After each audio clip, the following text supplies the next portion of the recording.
Your Worship, we are live and ready when you're ready. Thank you very much. If I can invite council to come on screen.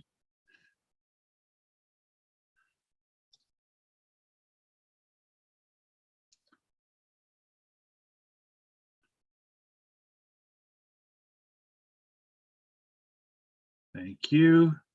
Welcome, ladies and gentlemen, and any members in the audience to the Committee of the Whole for this Monday, February the 7th. It is now approximately 6:39, starting a few minutes late, which I apologize for. And we do have regrets this evening from Councillors Buderick, Gordon, and Porter. So we are in Committee of the Whole, and I will call the meeting to order for 6:40. At this time, we have an agenda before. Oh, sorry, I always forget to say. This is a regular council meeting, even though it is virtual, and as such, all the rules of procedure, Conflict of Interest Act, Code of Conduct, and any other pertinent legislation apply to these proceedings as if they were held in person. If any member's connection to the meeting is interrupted, I will ask council to pause for a moment so the member can reconnect. And if the member has not reconnected within a few minutes, then the meeting will resume, assuming we still have quorum. And again, I thank you all for joining us. And at this time, I will ask, is there anything to amend the agenda as proposed with? Seeing nothing, I will ask for a motion to approve the agenda as presented. Councillor Townend, so moved. Seconded by Councillor Parks. Thank you. And any comment from anyone? I'll call the question. All those in favor, please raise a hand. Any opposed? Motion is carried. Is there any disclosure of pecuniary interest and the general nature thereof? Seeing none, we'll move forward. There was no closed session today, so we move directly into reports. We start at report number 5.1, Municipal Alcohol Policy. And I believe Director McFarland, you're leading this. Sorry. Good evening. Actually, Carrie Lamb, our manager of recreation and facilities, is going to walk through the policy with you guys. She has a short presentation for you. Excellent. She should be joining us there. She is. Welcome, Ms. Lamb. Thank you, Your Worship. Thank you, Lori. So I will try and share my screen now. I'm not always used to. Debbie, just maybe had a discussion about these things screwing up. So I'm used to scary. Okay. Oh, there it is right there. I'm used to Teams. Okay, can everybody see that? Municipal alcohol policy. Everybody else see it? Okay, we're good. Okay, thank you, sir. So I just have a very quick presentation for you tonight regarding the municipal alcohol policy.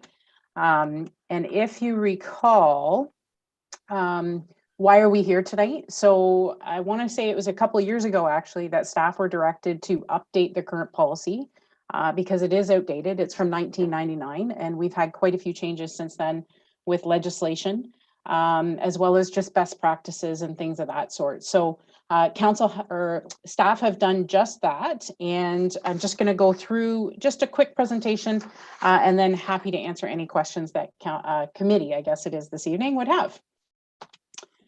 So when we look at a municipal alcohol policy, we turn to Public Health Ontario and the AGCO to provide us with guidance on how to go about attacking the creation of the policy.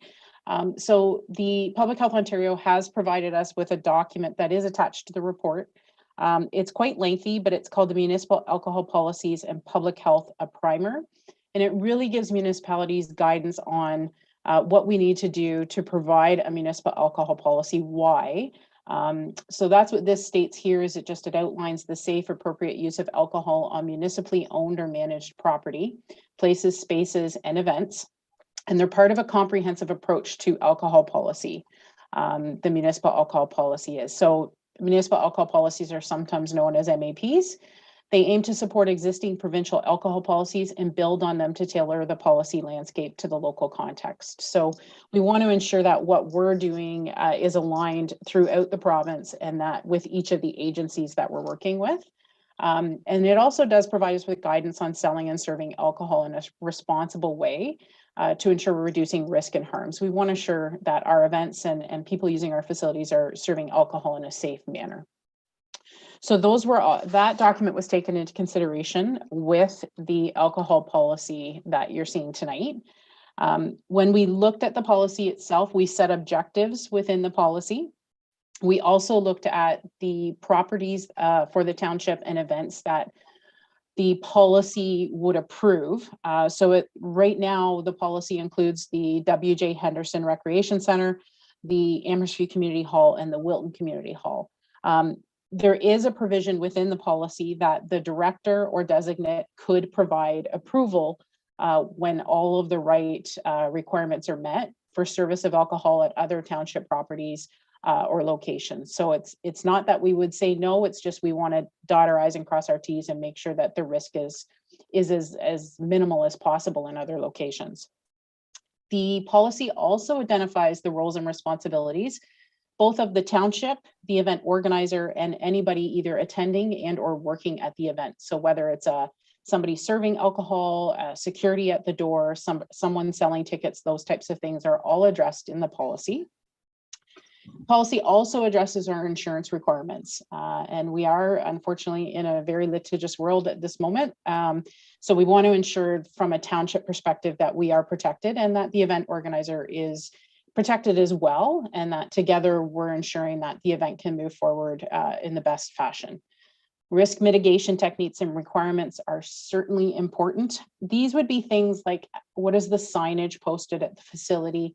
How is alcohol being served? How many drinks are being served? How many tickets could be sold? Is there a plan for safe transportation? What plans are in place should an incident occur or something happen, and additional items. So those are the types of things that we would have in place through a checklist that we would provide to the event organizers so that they have some guidance along with this policy for when they're putting their event together. We want to ensure that we're working together with the event organizer and that they have all the details they need. And then, of course, every policy with municipal alcohol would certainly need kind of a what if section, so the infractions and violations.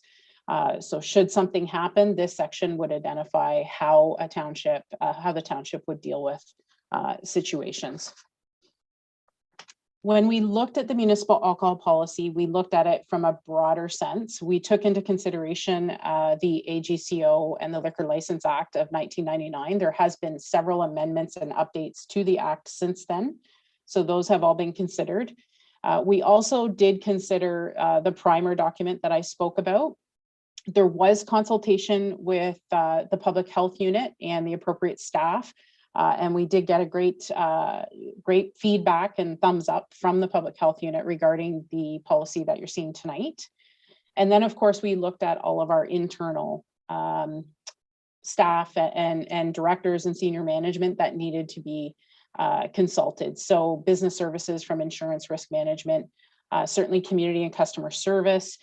We want to ensure that we can work with our local groups, our agencies, whoever it might be that is using municipal property, township property to deliver an event. We want to ensure that we're doing that with good customer service. You know, things like you're going to see another report tonight from Lindsay as it relates to a volunteer policy. And, you know, Lindsay's and her division is looking at a lot of different things that, you know, this type of policy be very helpful for them. And then, of course, senior management.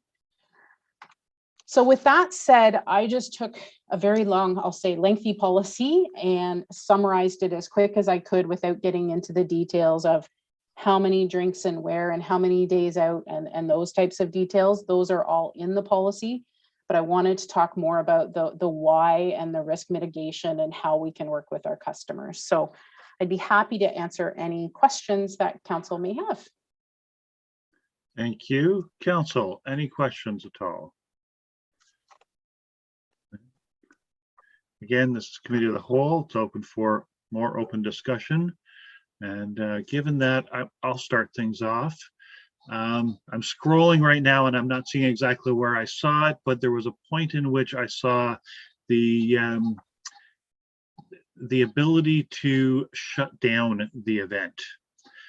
And I'm not, again, I can't quite find it right now as I'm scrolling, but I guess my question is, the way I'm reading it, the ability to shut down an event live as it's happening is in the power of the people managing it. The security, the renter, effectively the organization that's renting it. If I'm recalling correctly, it said that the township reserves the right to be able to walk in and say, no, this is done. Which is an important piece. We're the owner, we have to be responsible ultimately. It doesn't list, I'll say, the circumstances. Right? Can you give an example or a situation where that would be a necessary action? Absolutely. Thank you, Your Worship. It's a good question, and one that I've actually had to deal with in previous municipalities.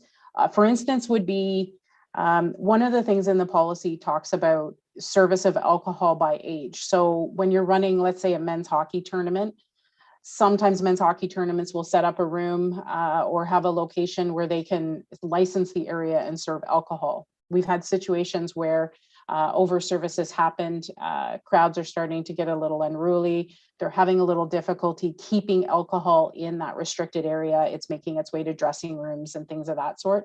That would be a good example of when we may step in and say, you know, your bar is closed for the day. If we're having trouble, you know, as staff maintaining control of the facility, then that would put us at risk, and we would certainly step in at that point.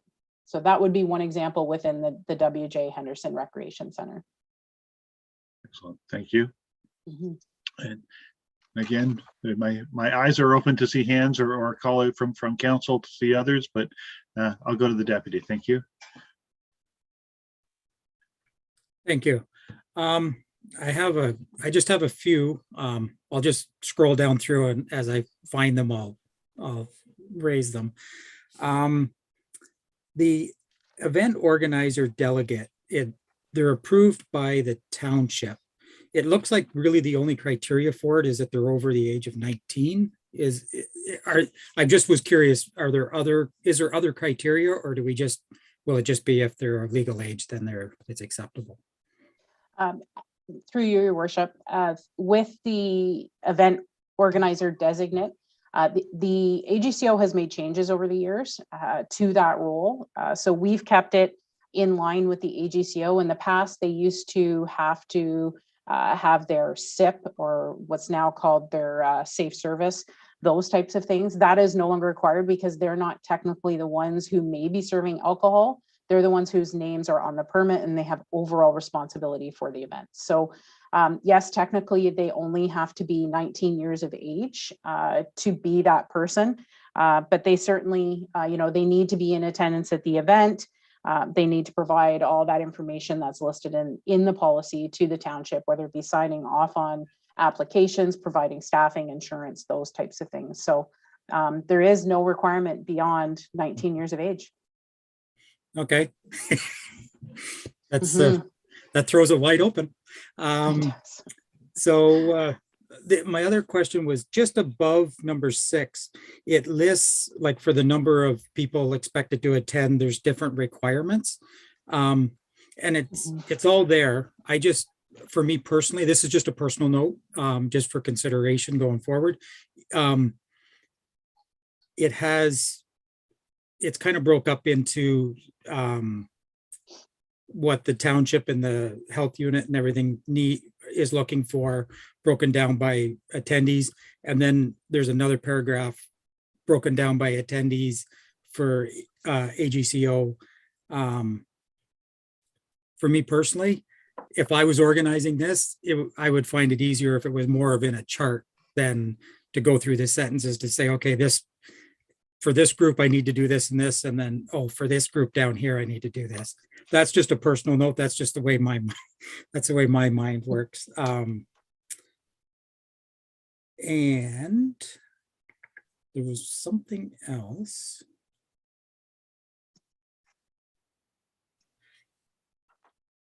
Under 11.1, the municipal representative. The last bullet says, the township staff member who signs the SOP must take on all responsibilities of the event organizer. I just found that a little surprising, that because then a township staff member, it just seems like there's a lot of liability there for the township to step in and be the event organizer. Is that actually what was, am I reading that correctly, that that's what it will be? Through your worship, yes, you are reading that correctly. So this would be, a good example of this would be if the township is actually hosting a special event, the organization is not hosting a special event. So if the township was hosting a special event, wanted to serve alcohol at it, and needed the SOP, somebody needs to sign it. The corporation just can't sign it. So there needs to be an individual's name. So whoever's signing on behalf of the corporation is the one that's taking on the event organizer designate role as per the MAP. Okay, this is only for a township Yes. event. You Okay, got it. I missed Yeah. that term in the right above it. Yeah. Thank you. That makes me feel a lot better. Yeah. Only for township run events. Okay. Yeah. I think that's all I have. Thank you. Okay. Other members of council? I'll go to Councillor Townend. Go ahead. So this is a political question because, of course, I'm a politician. So, as you mentioned, the policy is far longer and more comprehensive than its predecessor. So, anticipating when this does come back to council, is there anything in your mind that would be flagged by organizations and businesses that do have events fairly frequently, and what would they, what could be anticipated that they will isolate in this document, or in view to complaining about it, basically? Through your worship, excellent point, because the policy itself really refers to everything the AGCO has already outlined or stipulated, or public health. So where we can, we have included the ability to be flexible. So for instance, we've only stated the 3 facilities are appropriate for alcohol use, but we've given the ability to the director to make those exemptions where necessary. There's areas throughout where we've said, you must have the permit in, I'm going off the top of my head, let's say 60 days in advance. If you don't meet the 60 days, we will do everything we can to work with you to get it to you as quickly as possible. We've tried not to be as black and white. We've tried to include some gray area where gray is possible within an alcohol type document. So those are the types of things that we've tried to include as staff to ensure that we're trying to work with our local organizations wherever possible, without bending outside of what the AGCO or public health is recommended. Anything else, Councillor Townend? No, that's great. That absolutely answers the questions, because inevitably, anytime any policy is introduced, there will always be the outcries of red tape, right? And so so that that addresses that issue in terms of what constraints we're under anyway, vis-a-vis the AGCO and the progressive way in which the township's approaching having the policy in the first place. So that's great. And if I can follow that with a similar question, again, under the 4.3.1, the locations, it specifies the Amherst Community Hall. I'm wondering about the necessity possibly to more precisely include the back hall at the community hall, because it is deemed to be the lion's den. Right? And this goes along with what Councillor Townend was asking. The Lions have had a long history of using that hall on an ongoing, obviously the last 2 years have been the exception, but prior to that, they used it when they needed to. they have a bar in the back end of that. They have a license. I'm assuming they're using all appropriate legal requirements for AGCO, et cetera, right? But it begs the question of, do we consider that to be a separate facility? Do we now require, I'll say, special paperwork for them to have it that ongoing basis type facility in the back end of the Lion's Den? Is that a clear question? It is, I believe so. And I believe I can answer it, but I'm sure my director will jump in if she has anything to add. But my understanding and what I've seen of that facility, the Lion's Den at the back, is that it's a leased premise, if you will. There's a separate written document that gives them 24/7 control of that area, which then that type of service would fall under their lease agreement, not necessarily under the municipal alcohol policy, because we don't have care and control of that area. Perfect. Therefore, it's specifically not part of the Amherst Community Hall by that definition. Okay, that works. Right. Okay. Yeah. Okay, thank you. Okay. If I can do another slightly different topic, we talked a little bit before about the person responsible and the requirement to step in sometimes. Do we have, or are we going to have any inclusionary ideas around if we've had to, if there's been a problem, if the township has had to step in, with whatever definition that is, that we make alternate decisions in future rental agreements? Do we have a policy around that? Thank you, Your Worship. Yes. So later in the document under infractions and violations, it does talk about that if we've had to step in because of infractions or violations of the policy, it does talk about their ability to re-rent or rent in the future, I believe. So talks about loss of privilege to hold an event involving alcohol at municipal locations, loss of any future use or rental of any municipal locations, those types of things. So that's captured right at the very kind of under 12.4 of the facility. Thank you. The policy. Okay. And then one final one for me, if that I can think of off the top of my head anyway, is again, thinking about practical and lived experience, not necessarily legal experiences, and not naming anyone. But I have seen times when at certain sports facilities, right, people might have a box of some kind of beverage in their trunk. We all know it's happened. Right? Yeah. Is that the type of infraction that once seen, once identified by staff, would lead to that type of, okay, you can't use the sports fields anymore, or things of that nature? Because this policy is about those three halls, not about, I'll specify Willie Pratt or whatever. Are we thinking that we would this policy, or is it another policy that might kick in to say, we caught you drinking out of your trunk, you're no longer renting the ball fields? That never happens. Never. Never. It's like smoking never happens on property too, right? But we know it happens. So those types of things, the policy relates specifically to when they want to serve alcohol. Our terms and conditions or our rental agreement with an organization or an individual renting facilities, whether it be the W.J. Henderson, whether it be Willie Pratt, whether it be a hall, specifically talks about those types of things. So if alcohol is caught on site, then it would fall under that agreement, and then those types of restrictions in the future would fall into place. I've seen it in situations where that is happening, and it's a quick call to the police at that time to make sure it's shut down because it can get out of hand. And as a township, we're at risk.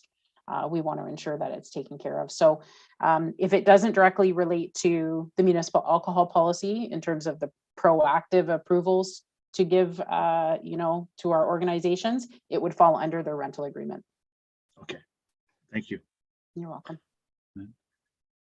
Any other questions or comments with regard to the municipal alcohol policy?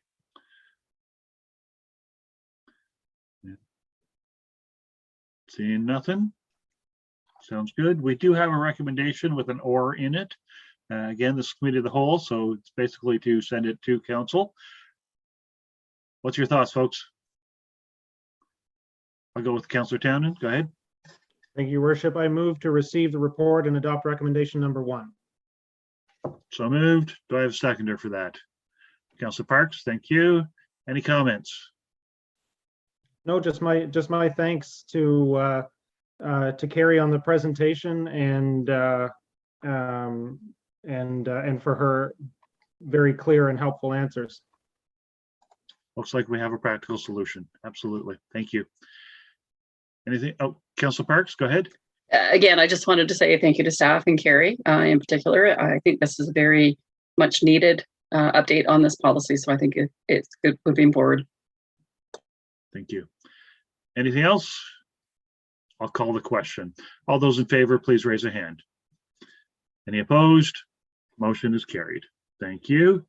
We move to item 5.2, draft volunteer management policy. And Ms. McFarland, are you presenting this one? I am not tonight, Your Worship.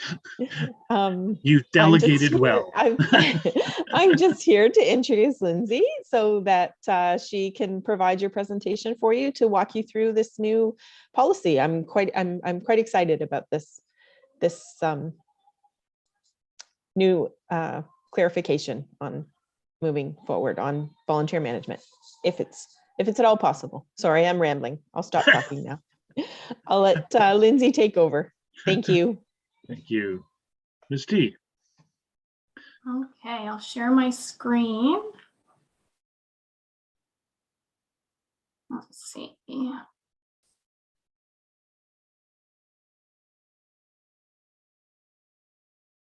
Oh, bear with me for 1 second.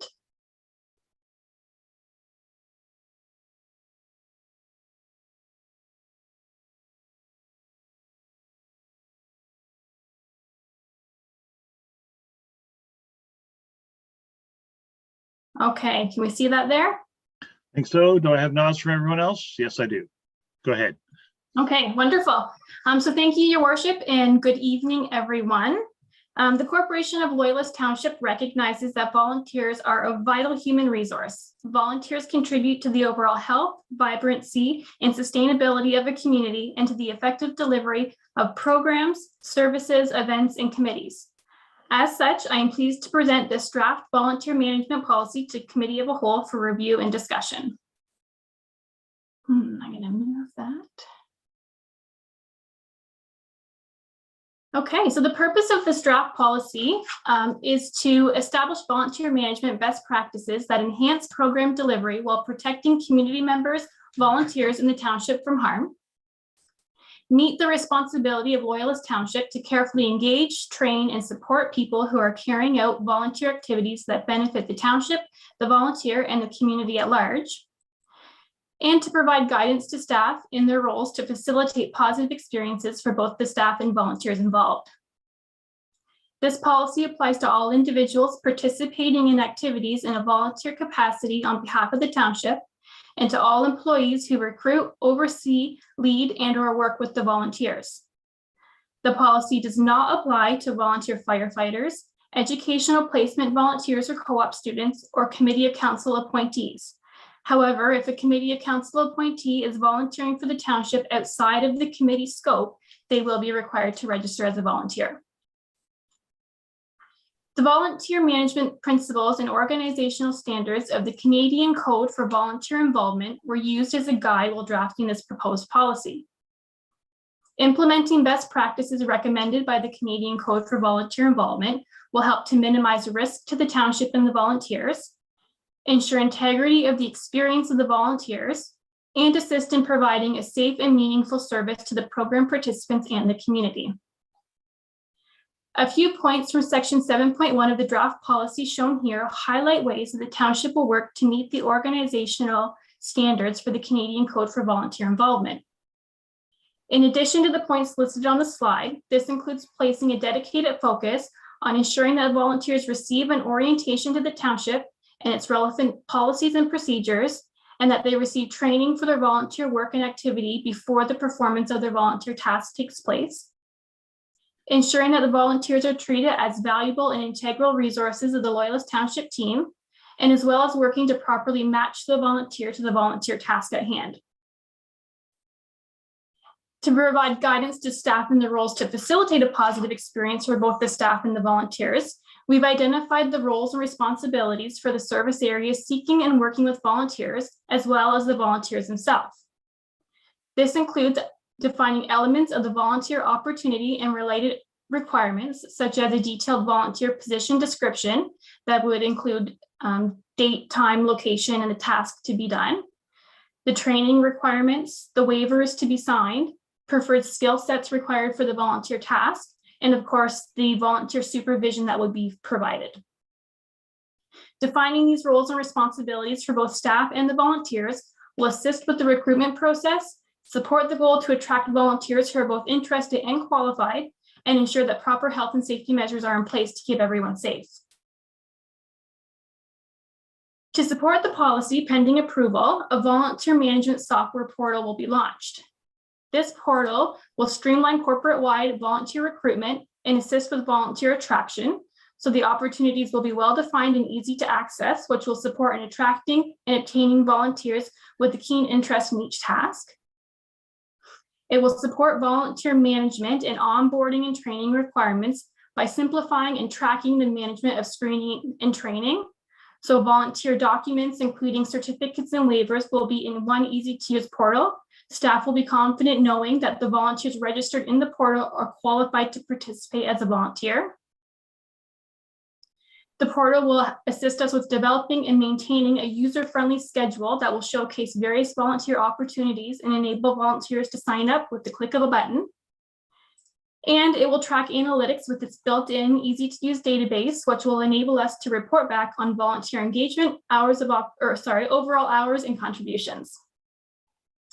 I will quickly highlight here, we're very excited. Last week, we received confirmation of a successful municipal modernization program grant that the township received. So we were rewarded just over $1,600 to support with the implementation of a digital volunteer management system. So volunteering can help to build a more cohesive and stronger community that increases the social network and improves overall community culture. This proposed policy in the new volunteer management software that we are suggesting will provide guidance and that is necessary to facilitate both a safe and positive volunteer experience for all. Thank you for your time, and I'm happy to answer any questions. Thank you, Ms. T. If I get you to stop sharing so that we can see the screen a little better. There we are.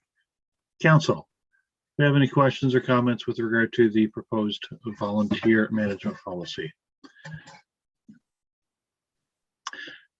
Seeing no hands so far, I'll jump in first.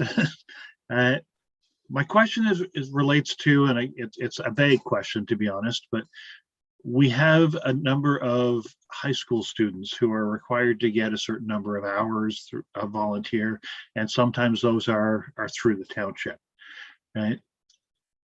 If I'm seeing this policy would apply to those?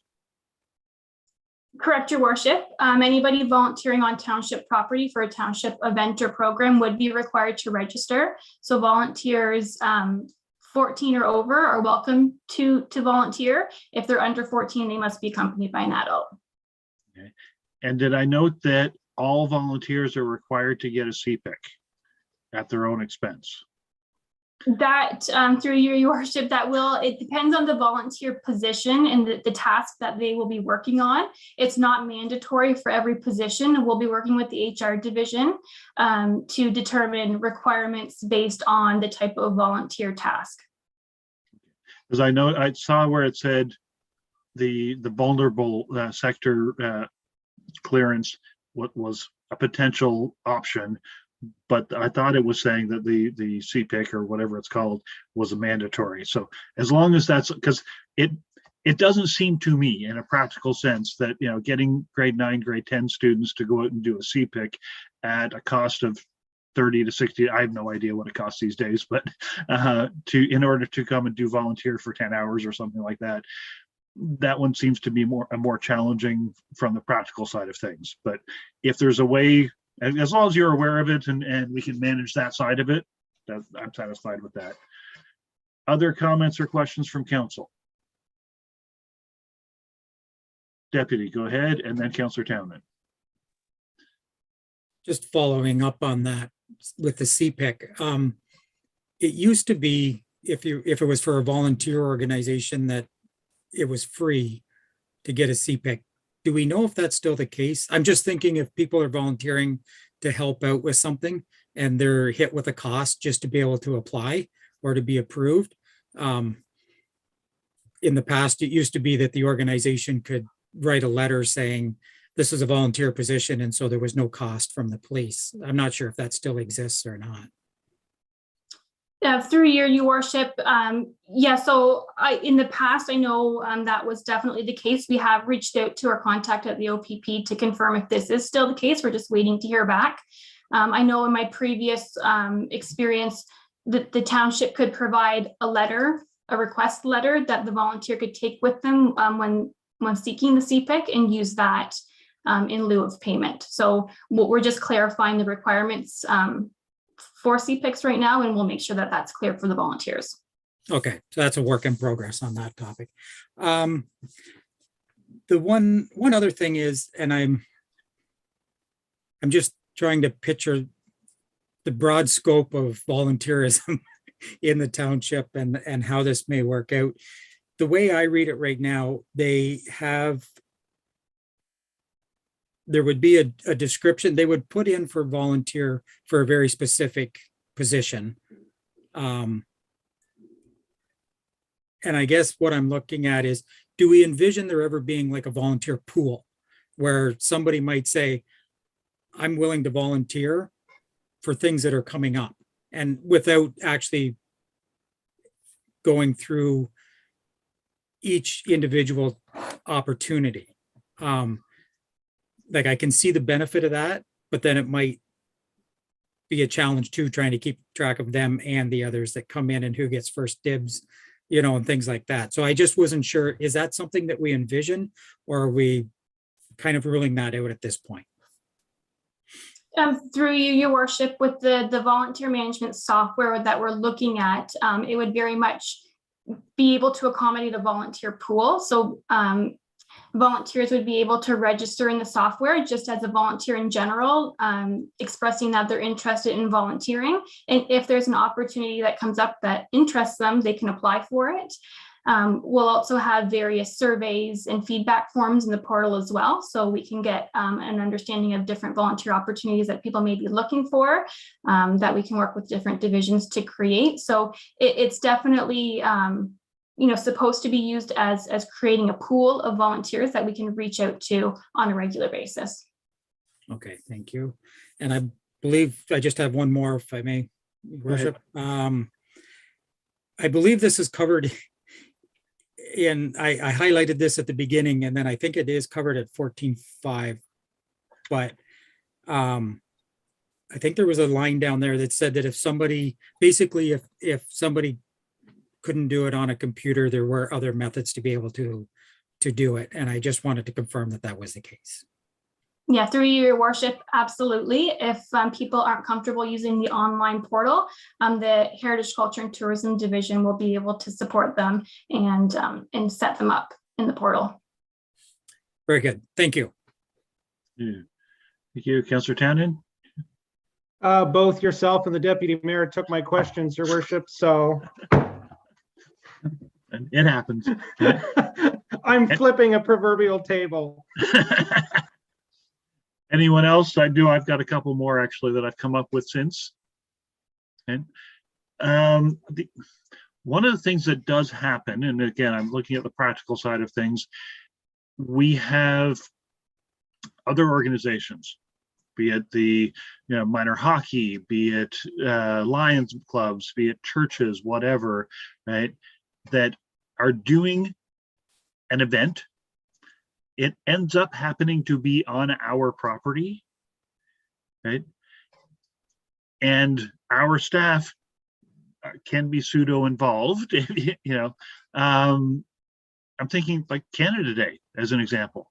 Now, Canada Day is officially our event. I don't know. It starts to get gray in the, are they their volunteers or are they our volunteers? And is there wiggle room, or have you planned around that idea?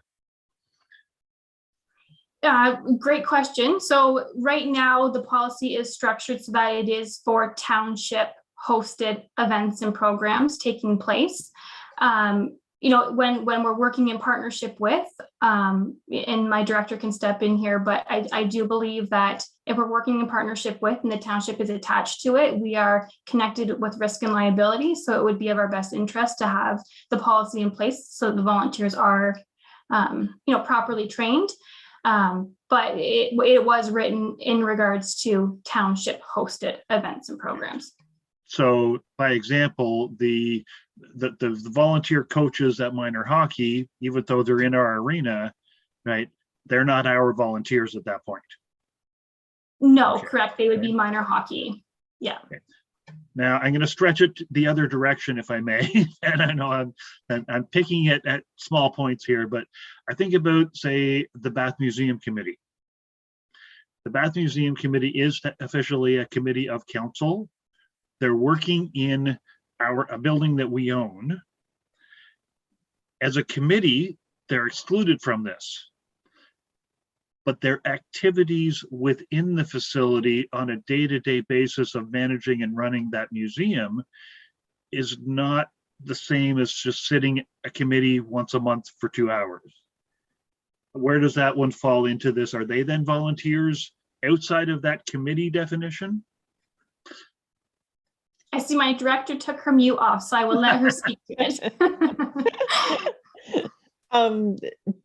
So the Bath Museum Committee is a subcommittee of a committee of council, so that they don't fall under the same, they're not directly appointed as a committee, as committee members and of a committee of council. So they are volunteers. So this policy would help assist with the management of that as well. Okay. Right. If I can stretch it, what about the Nielsen store and the Amherst Island Men's Society? And again, not, I don't like naming these specific things, but they're examples of things where it's not 100% clear to me. Because it's very similar. That Nielsen store and that is very similar in some ways to the museum, but it's distinctly not a committee of council or a committee of council. If I may. Yeah. Oh, absolutely. There is an operating agreement. There's an agreement between to operate with the Okay. organization. So they're the same as the Fairfield House, for example, the Fairfield House Association. And staff are currently working to actually update some of those agreements with the partners, because they need to be updated. So those fall under those agreements. Okay, so that would be more similar to my earlier question about alcohol in the Lion's Den. It's a separate arrangement. Correct. And therefore not under this. Okay, that starts to make sense to me. Yep. And again, I know I'm nitpicking, but it's worth poking holes at these things. Anyone else have questions or comments? I think that's the end of my list. And any suggestions for improvement? I'll put it that way. And I'm seeing none. And if there's nothing further, I will ask for a motion. Again, we have the draft draft volunteer management policy recommendation before us. Basically, either to receive and provide direction on the draft, or send it back to committee of the whole. Oh, I'm reading that backwards. And the first is we provide feedback and direction. The second is that we include the committee of the whole feedback and report it to council. Deputy, go ahead. Move to receive and adopt the recommendation. Send it to council. Yeah, okay. Okay, do I have a seconder for that? Councillor Townend, thank you. Any final comments? Just Oh, very Deputy, go ahead. briefly, if very briefly, if I can, just thanks for doing this. It's funny, when I started reading this, I was like, it's very in-depth, and I was, you start thinking of negatives and things like that as well. But then the more you stop and think about it, this is actually a very good thing. It shows that we're being responsible in our liability, as well as making sure that people understand when they do volunteer what is involved, and they represent the township when they're volunteering for the township. And so the more I read it, the more I thought this is actually a very positive item, and I'm glad that it came forward, and that I got the clarification to be able to be very comfortable with it. Thank you. Anyone else? Nothing final. I'll call the question then. All those in favor, please raise a hand. Any opposed? Motion is carried. And again, our thanks to you, Ms. T, and your team for preparing this. I know you're looking forward to that new draft software, that new volunteer management software as well. Okay, thank you. Sorry, go ahead, Ms. D. No, I guess we're done.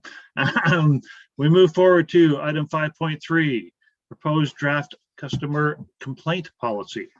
And who do we have here? I believe Ms. Chapman.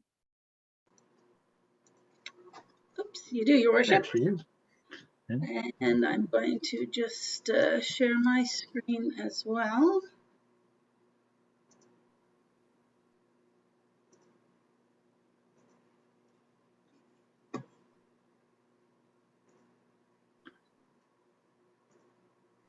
All right, that should have it up there for you. I can see it. Other members of council? I'm seeing nods. Go ahead. Okay.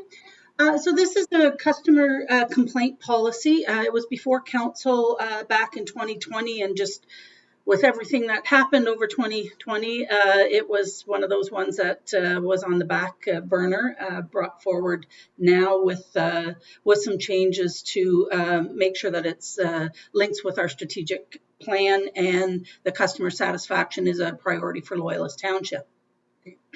So Section 271(5) of the Municipal Act is amended, states in part that a municipality shall adopt and maintain policies with respect to the manner in which the municipality will try to ensure that it is accountable to the public for its actions, and the manner in which the municipality will try to ensure that its actions are transparent to the public. The Public Sector and MPP Accountability and Transparency Act allows for complaints about municipalities to be made to the Office of the Ombudsman, and as a result, municipalities need to adopt a formal complaint policy and procedure to ensure complaints are being handled consistently and tracked and documented. And as council is aware,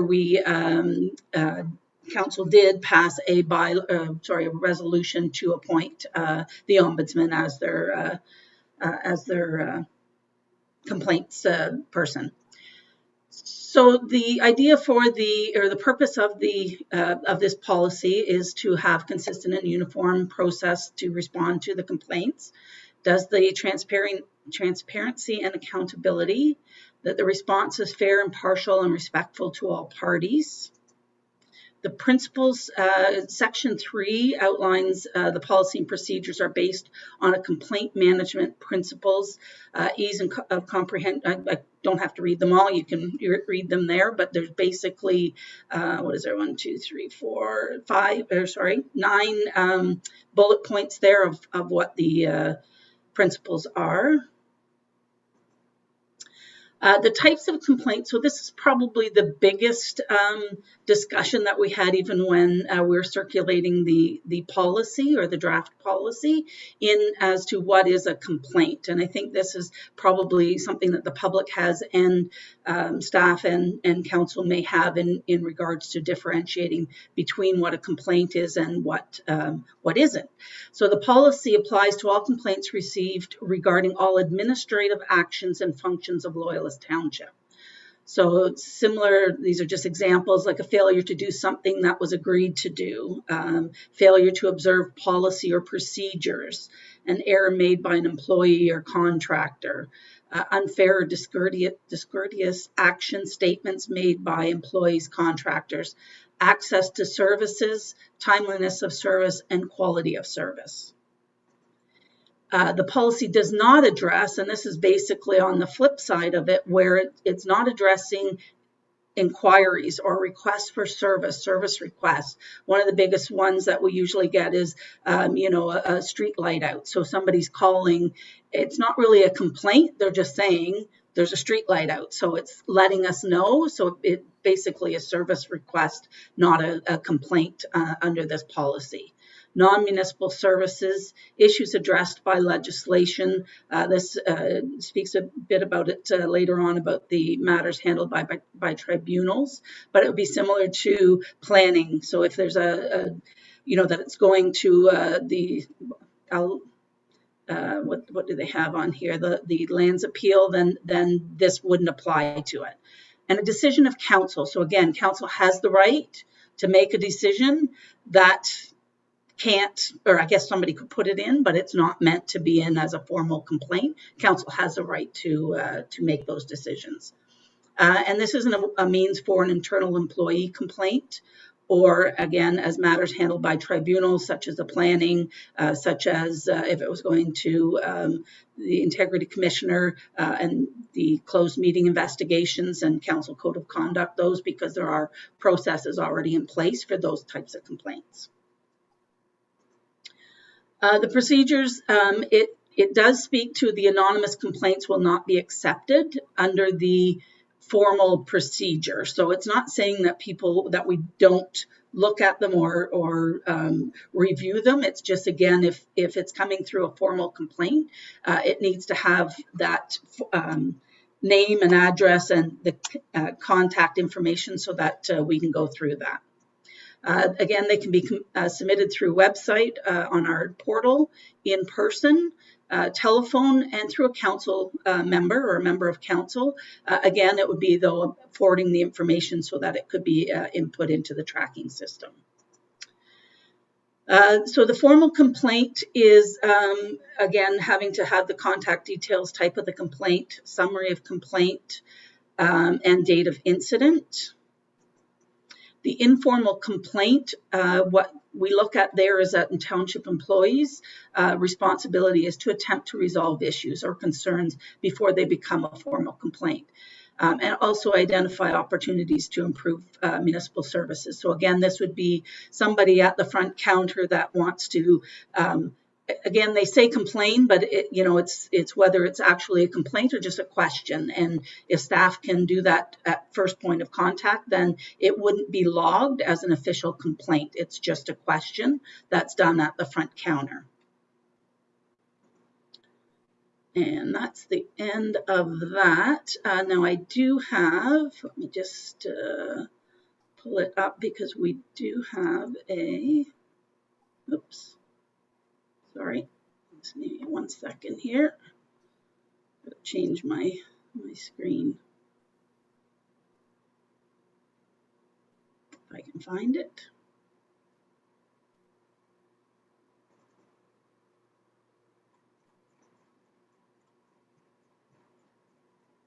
Down. So there is a lot more. Oh, this one doesn't have the, I'm going to go through a different, I'm going to stop sharing for a second. Close out of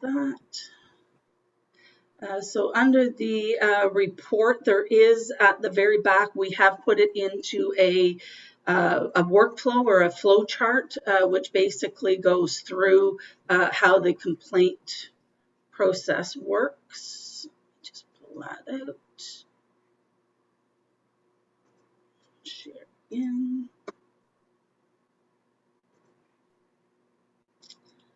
So this is just basically a customer complaint policy flow chart. We will make this nicer when it goes through our communication division. This is just basically for the draft policy, but it does speak to, again, whether it's an inquiry service request to a complaint. and then it would go down. So if it's an inquiry service request and it goes through, then if, again, first contact resolution, it's done. Or if it's a complaint and it's informal or formal, and then it goes down again, further down into each of the sections. So this is informal. If it's resolved, then it's done. If not, then it can go into a formal complaint. And this is outlines again how that works and what staff members are responsible for.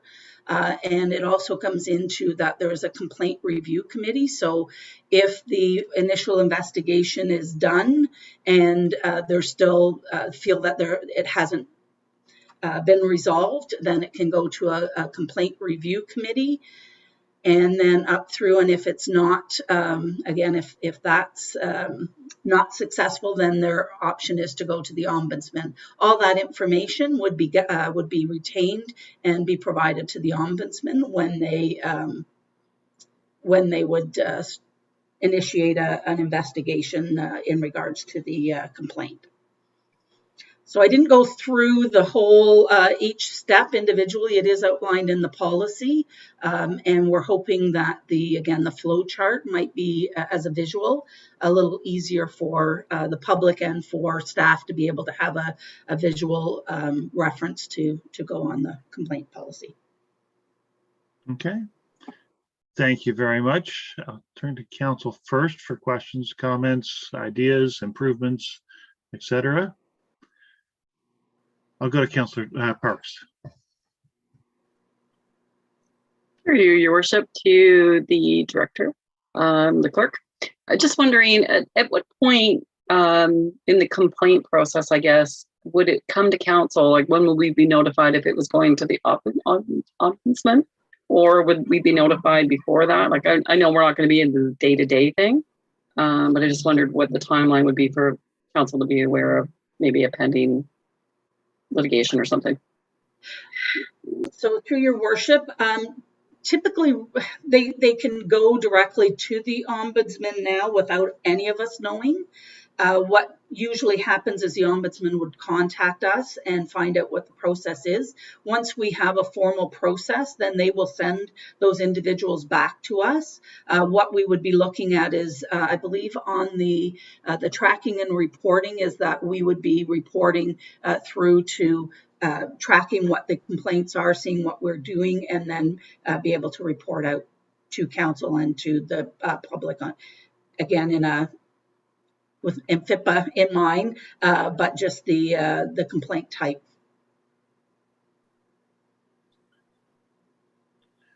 Councillor Parks, go ahead. Sorry, just as a follow-up to the clerk. I was reading the tracking and reporting clause, and there's nothing in there that says it does come to council. It goes through the senior management team. So I just wanted to make sure that that was clear in there, that at some point it will come to council for review, whether it's just the annual presentation. Yep. Thank you.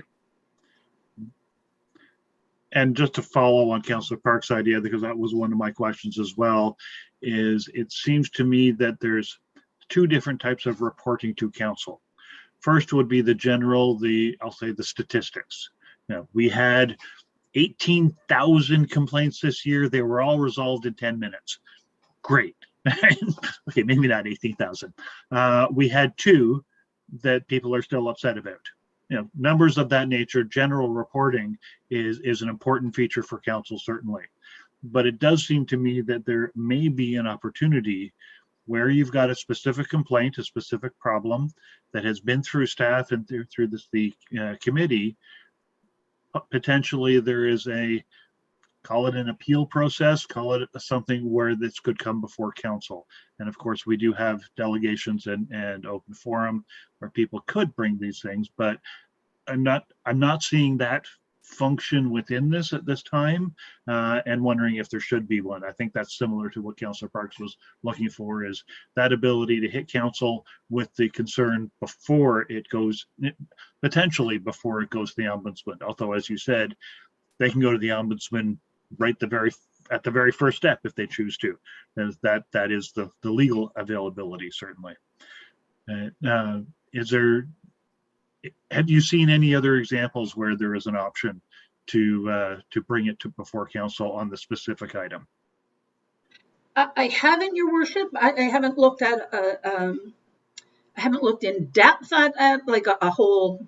I've looked at a few of them, and I think the reason being is that it is on the services, which would then be more under the administrative side. So again, the complaint can't be against or about something that council has put in place. But I can reach out and see if there is any others that have that in play and what that looks like. So just to make sure that I'm understanding, we just agreed to an alcohol policy. Okay, it hasn't gone to formal council yet. It's not fully approved, but assuming it was fully approved, someone couldn't come back and complain to council that we passed a new policy that they didn't like. Yes, they could. But that wouldn't fall under this category though, would it? Right. It wouldn't be a complaint against the service. It would be a complaint against the, again, trying to change council's mind on a policy. Yeah. Okay. And that helps with the clarification. Thank you. Yeah. Councillor Parks, did you have anything further? No? Anyone else have? Again, I do. The difference between service inquiries, I believe is the phrasing we're using, inquiry or service request, and complaint. And I'm very happy that you spelled it out here. I do see where, and I mean, we've got the current website for report a concern, and we're looking at obviously building a similar type thing of, report a complaint type structure. I do see where there is a continuum. If I've reported the concern and made the service request, said, my street light's not working, not out, or I don't like the way they plowed or whatever, right? And then that, and again, I'm just using the words that people phone me with. I phoned 10 times and never got a response. I've told them about this every year for 20 years. All of these types of statements that do come to me from the residents, certainly, right? At a certain point, a concern falls over into a complaint, right? And I think on this chart that it fell over to the complaint because it didn't meet the timeliness. Yes. It didn't get the response, and timeliness is one of the complaint factors as you've listed it. I'm just thinking that as we go to that reporting structure that Councillor Parks was mentioning a while ago toward the end, we have a reported concerns and service request reporting structure. We have a complaints reporting structure. I think there needs to be some kind of tie between them to show where things have fallen over from one category to the other.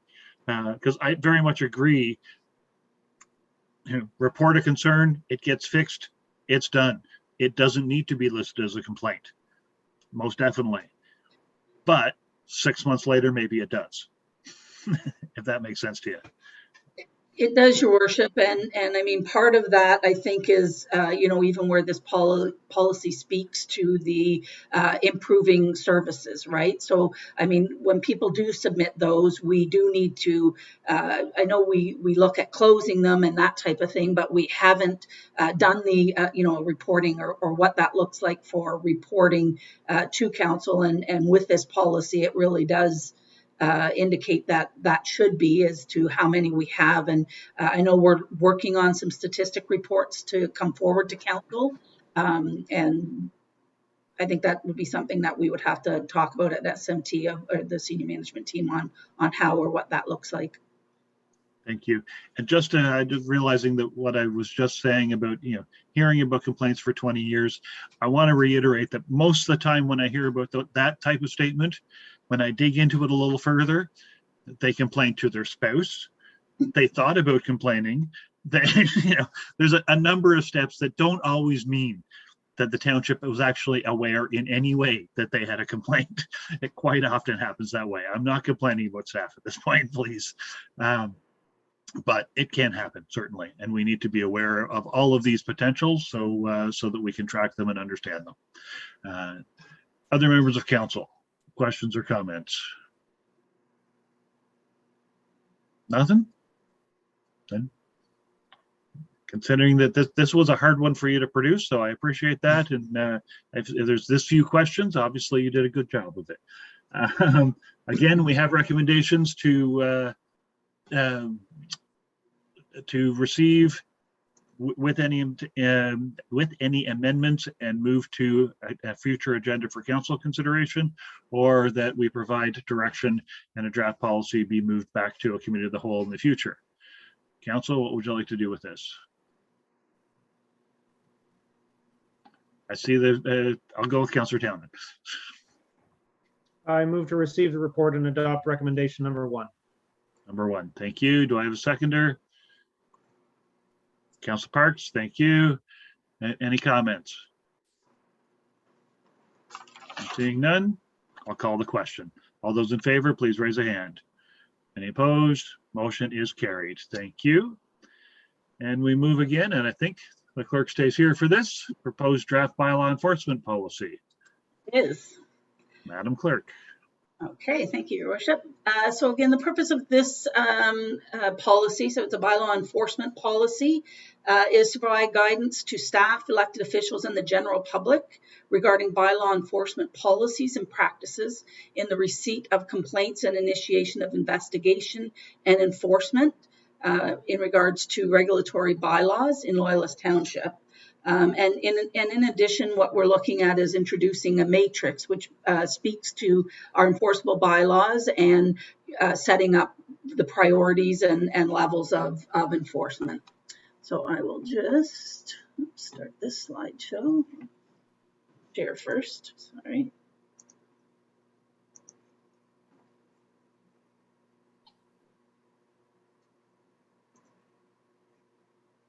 Come on. So, as I already spoke to this, but basically guidance to us, council has sole discretion of deciding which bylaws to enact and enforce, and consistent and uniform process to respond to complaints. The bylaw enforcement policy is based on the following 4 principles, which is to avoid arbitrary or inconsistent decisions, ensure similar cases are treated in a similar way, provide bylaw enforcement staff with guidance on and limits to exercising discretion, and provide the public with clarity and details on how and why enforcement decisions have been made.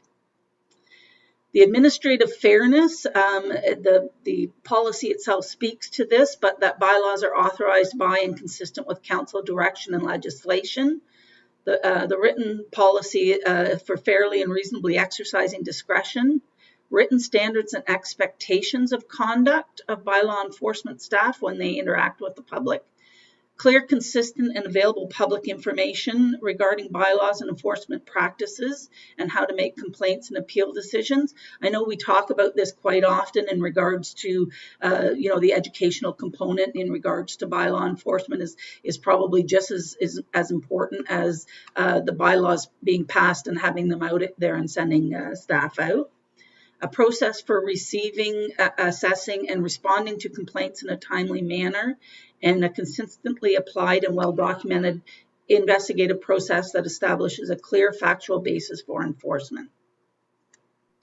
The administrative fairness continued, adequate notice. So again, we do tend to give notice where possible to allow people to come into compliance, that decisions are authorized by the applicable legislation and bylaws. Enforcement decisions are consistent with the policy, and other decisions are equitable and proportionate to the problem being addressed. So again, not going down with a heavy hammer if the infraction may not warrant that.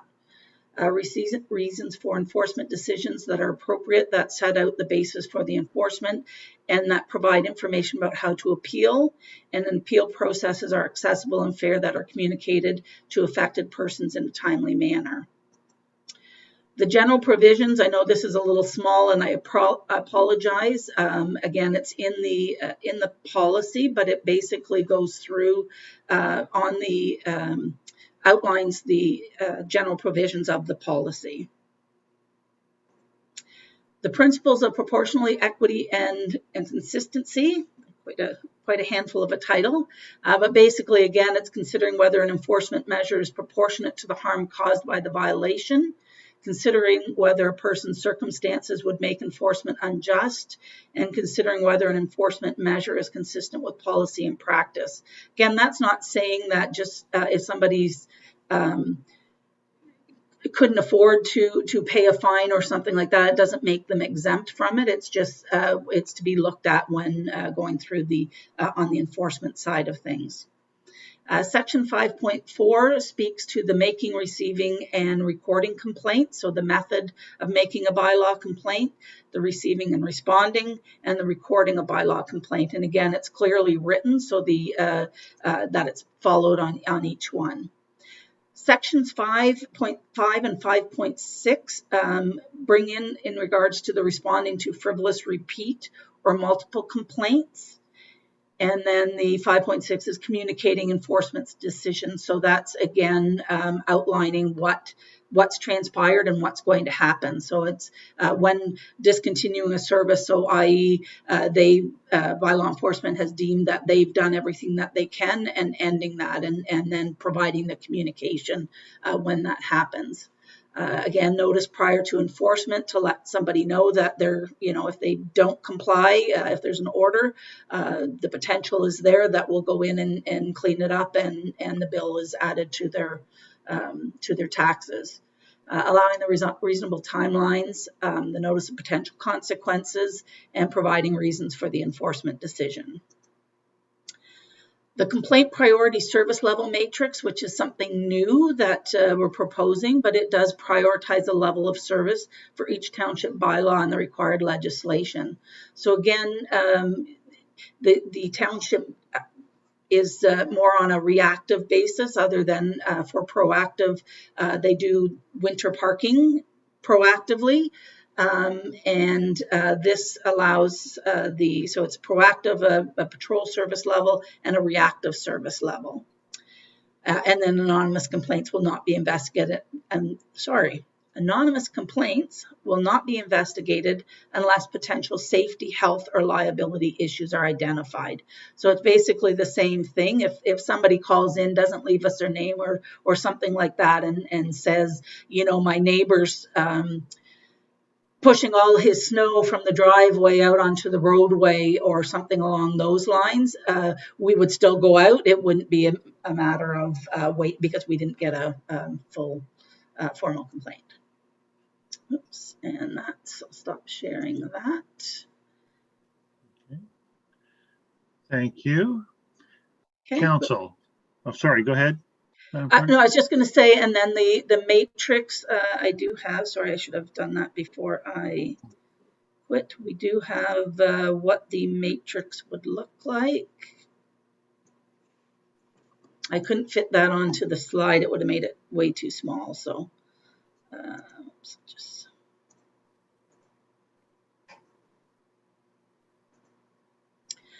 so this is just a version of it, and what it would be is the ATV and what the service level is. Your service level criteria is outlined in this section, and then your priority is outlined in the bottom section. So the idea would be is council would go through and determine what each of those service levels are and the priority in regards to the enforcement side of it. And I believe that was it. Okay, thank you. Council, questions, comments, suggestions?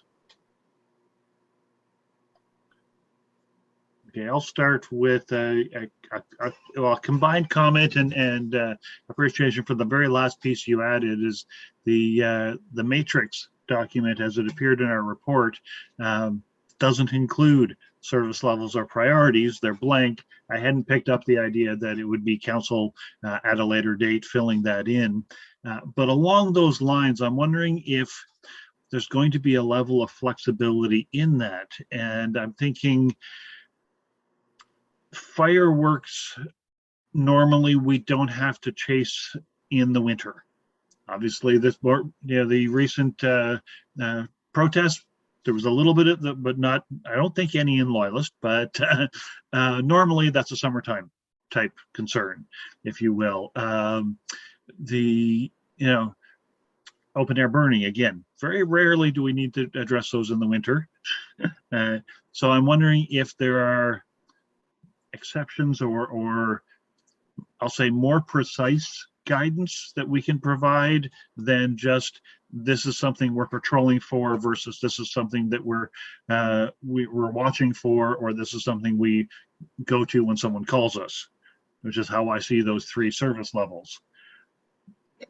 Through your worship, good question. I think, on those we don't, well, probably the open air burning, I mean, it would go directly through to the fire department anyways for those. And I think the idea behind that is, for the most part of it, it is a reactive complaint driven bylaw. And what we can do is go through our list of bylaws that the list of complaints that we have in, like we can go through our records and just kind of give a general overview of what we get when you go through the matrix to give you an idea. Again, on some of it, they may not fit under each one of these, but we'd be able to go through and say, here's how it is. I mean, the safe properties or the property standards, if bylaw is out and, somebody and one of the inspectors see it, they're going to act on it right away. So that's more of a reactive, it's still a reactive, but they are proactive in that. I'm sure when they're out driving around, they do look at those things. Or if that's what council wishes for, say, even our bylaw enforcement officers that are out there, then that's what we would look at. I guess where I'm thinking of is things like, we're not out peeking in backyards to see if people have dogs. Right. We're not out measuring fences when they have pools to see if their fences are high enough based on the current standards and all of that stuff. It's not like we're going property to property to go look for these things in most cases. But as you say, there could be, high level health and safety risks. Snow patrol, as an example, when people are parked at midnight in the middle of a snowstorm, that's a problem that we need to deal with right away. So there are variations.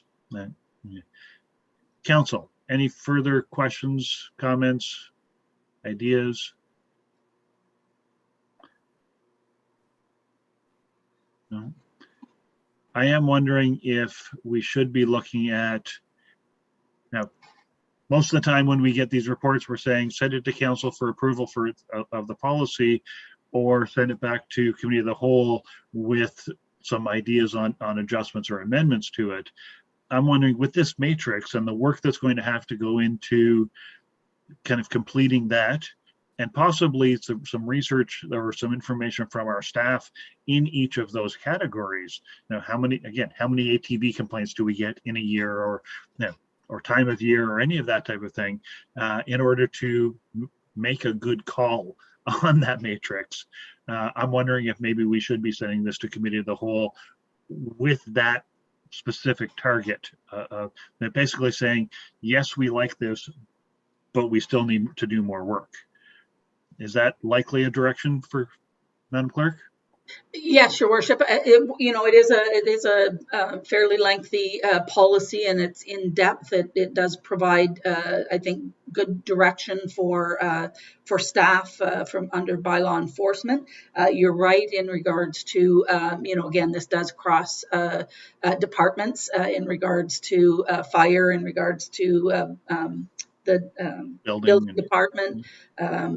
Public Works to a certain degree in regards to some of the parking. I know they have some of that as well. So we would be able to, we can draft something and get those numbers for you and bring it back to the next committee of the whole if that's wish. Okay. Council, what are your thoughts? Councillor Parks, go ahead. I think that's a good plan to bring it back. Okay. Can I take that as a motion? Okay. Then move to receive and request that this draft policy be brought to a future committee of the whole for discussion of the service level matrix. Is that your motion? Thank you. Do I have a seconder for that? Deputy, thank you. Mover, any comment? Anyone else? Deputy, go ahead. Just a quick comment. Congratulations, you stumped me on 2 in a row. I didn't have any questions. Between the report and the presentation, I'm just sitting here. Thanks, Jim. Anyone else? Seeing none, I'll call the question. All those in favor, please raise a hand.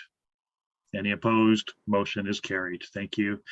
And Madam Clerk, if I may, and I'm definitely stepping out of order at this point, but I remembered one that I'd caught way back in the alcohol policy report that is literally just my weird pickiness on grammar. The word DJ is not a word. It is disc jockey, not D-E-E-J-A-Y. There's no such thing. So I would prefer it, again, at council's wishes, that it be spelled out as disc jockey, not DJ. Yes, we'll make sure. I saw it when I was first reading through it and completely forgot about it because it's really immaterial to the point. But if we could get that clarified, thank you. Yes, and your worship, when these come back with the bylaw usually has a caveat in the approval to basically say housekeeping or corrections of non-significant, that changes the policy, can be done to without bringing it back to council. Yeah. So Thank you. Do we have anything else for the good of the committee of the whole this evening? I'm seeing none. There's nothing further on our agenda except a motion to adjourn. Could I get a member of council to make such motion? Councillor Townend, so move to adjourn. Do I have a seconder? Deputy, thank you. And any comment? I'll call the question. All those in favor, please raise a hand. Motion is carried. We are adjourned. Thank you very much, ladies and gentlemen. Good working session as usual. And thank you to the staff for all the work they did in preparing all 4 of these policies. Well done. And have a good night, folks.